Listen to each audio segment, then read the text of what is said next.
Meanwhile, Anath, in the form of Shumal, the mighty she-eagle, had flown straightway to Mount Zaphon, source of the 4 rivers which irrigate the world, and even to the star-canopied tent of Father El the Compassionate and Mother Asherat of the Sea. Did the warrior maiden ascend even to Mount Zaphon, and there she presented herself before the 8-winged throne of the universe and demanded heavenly retribution for the insult she claimed to have suffered. Volel, kindly Emperor of heaven and earth, and all the stars beyond, listened to her petition carefully, and then he replied, "We gave our blessing to your brother Prince Bow when he sired the lad Aqhat upon the mortal woman Canaanite. Aqhat is therefore of our family, and we shall not raise our hand against him." Anath, though enraged, did not allow fury to overcome guile. She pretended surprise upon hearing of Aqhat's divine origin in order to add righteous indignation to her complaint. "What treachery is this? Have you all conspired against me?" Queen Mother Asherat tried to calm the furious war goddess. "We love you, daughter, and we never intended to bring shame upon you. But the people cry out for relief from the terrible wars that you bring upon them. Your birds of prey spread this plague of violence all throughout the land. It is fitting that their number be diminished." "And that I be made to play the fool in the process? I think not. I demand justice as my right. Strike down my brother's arrogant little bastard and deliver that magic bow to me. And if you refuse me in this, I shall raise all the nations in such a war that will make you tear your hair, gnash your breasts, and weep a bottomless ocean of tears. I promise you."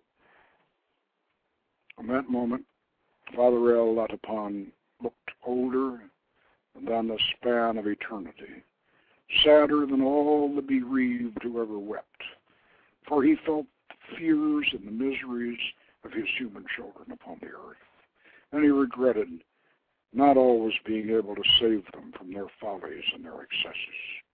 This conflict between Anath and her nephew, the hero Aqhat, was a case in which he could not act directly, because the issues were so strongly entwined with the choice of destiny and freedom of will that he had given to the human race.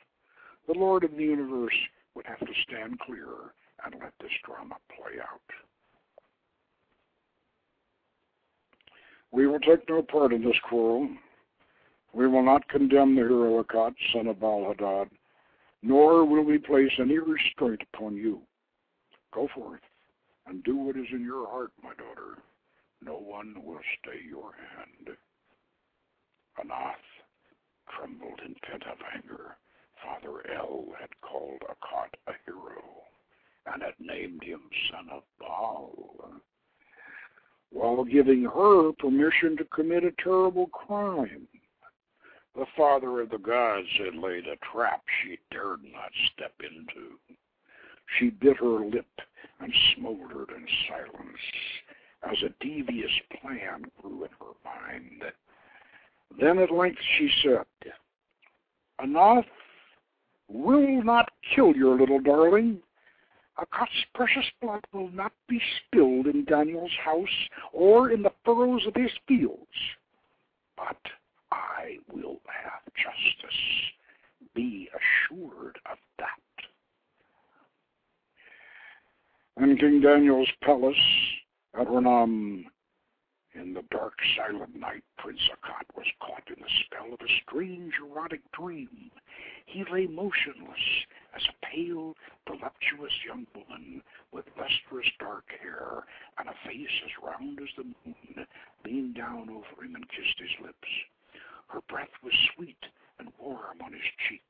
She smelled of jasmine, and the little silver bells that hung from her sheer gown made music when she moved. She touched his loins with cool fingers, kindling a fire of lust within him. "Would you have me for your lover, my prince?" she whispered. He could not speak. He could not move. Only his manhood responded under her fingers. She smiled, taking this for her answer.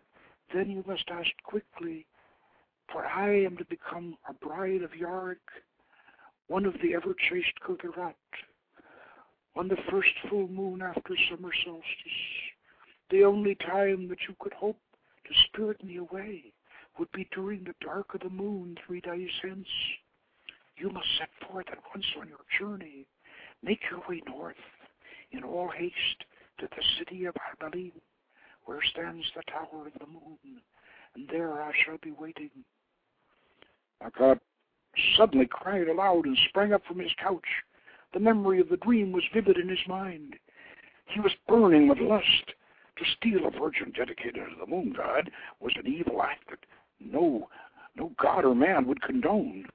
But he was determined to have this maiden of the starry vales, this lady of the silver bells. As Aqhat was contemplating his dream quest, 100 leagues to the southwest, on the plain of Sharon, Yatpan, warlord of the fierce O.T.A tribesmen, was roaring drunk.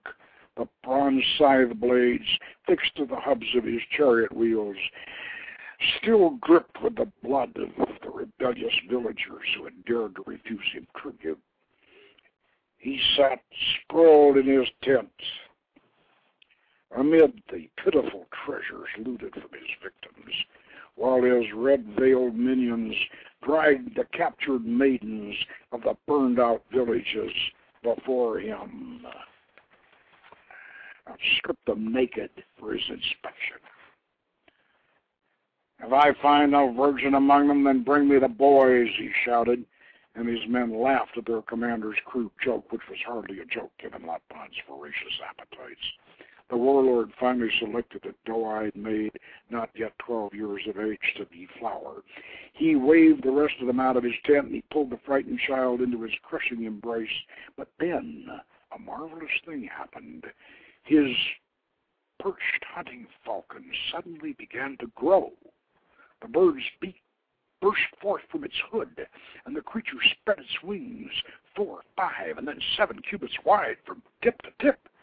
The hawk's outspread wings became the shimmering lining of a Noth's great cloak. Yatpan stared in open-mouthed wonder at his divine mistress standing before him, but the captured girl screamed in terror. The goddess glanced down at the trembling child and then turned her cruel gaze upon Yatpan. "My visit and our discussion must be kept secret." Yatpan nodded, quickly drew a razor-sharp bronze dagger, seized the girl by the hair, slit her throat from ear to ear as casually as he would have slaughtered a goat. "Now you may speak your mind, divinity," he said, pushing the dying maiden's bleeding body off of an expensive Babylonian rug with his foot. Briefly, Aqhat related the details of her encounter with Aqhat and his refusal to relinquish the magic bow. She was careful not to tell her mortal champion about the young prince's divine parentage or of the concern for his welfare among the Holy Family on Mount Zaphon. The villainous Yatpan, like his heroic counterpart, Aqhat, would not be permitted to know the stakes of the game he played, for such was always the way of the gods when they used mortals to accomplish their mysterious